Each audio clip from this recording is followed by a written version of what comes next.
how did you get started in all of this?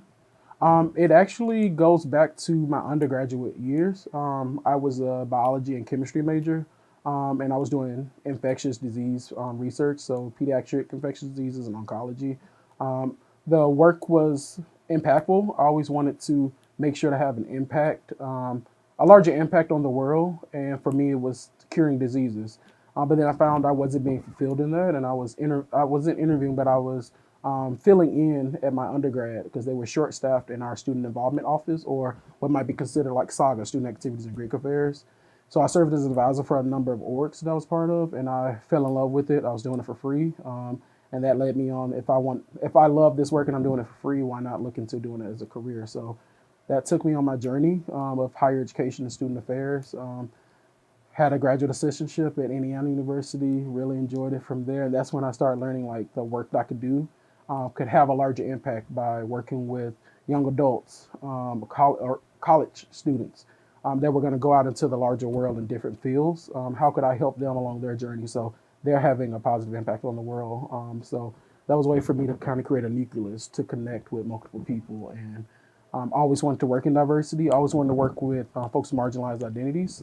So just was lucky enough to find a position here at Loyola that melded two of the things: mentorship, which is a huge passion area of mine, and working with marginalized communities. So our men of color community, our LGBTQI community, which I hold those identities. So it's definitely something more important for me. I fulfilled professionally, but also personally in the work that I do now.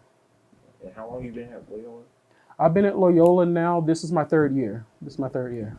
So wait, you've been here as long as I've been here.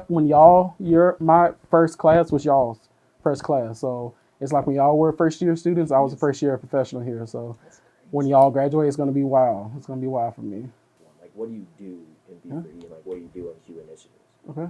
So with B4E, with me serving as the main staff contact, I work with our Brothers for Excellence peer mentors. So these are past mentees that have been in our program that are now in elevated positions. So they put on programming for our larger community. So we don't just do programming for our mentees, but we do programming for all men of color on campus. So it's open to anywhere from first year to seniors to graduate and staff and faculty. So work with those students with our programming. They also do some level of mentorship with all of the mentees in the program.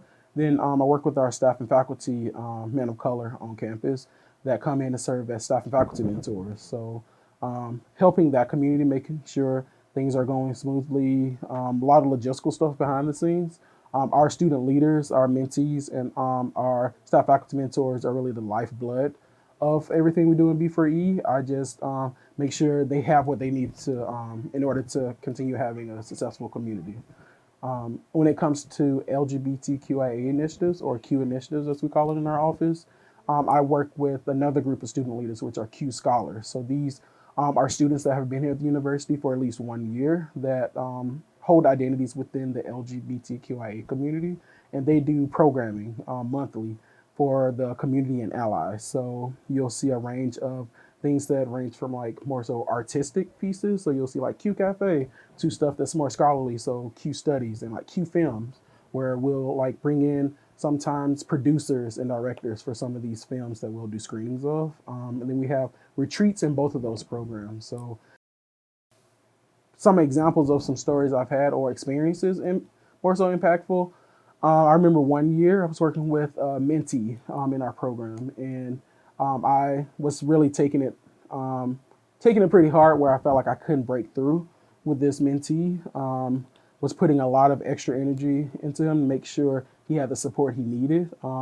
And he was receiving it at times, but just the interactions didn't seem like he wanted to move forward or be within our program. And it wasn't until the very end of the school year we had our end of the year celebration of brotherhood, and he came up to me and hugged me and was like, "I didn't know I needed this until I had it."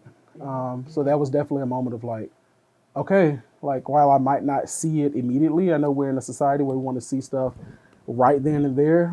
Just knowing that I planted a seed, and he took in the water, he took in the sunlight to sprout and continue to grow. So, and it's not even like this is what I did. It was like I'm amazed to see like this student be able to do this. So that's like probably one of the most impactful stories I've had since I've been here. Yeah.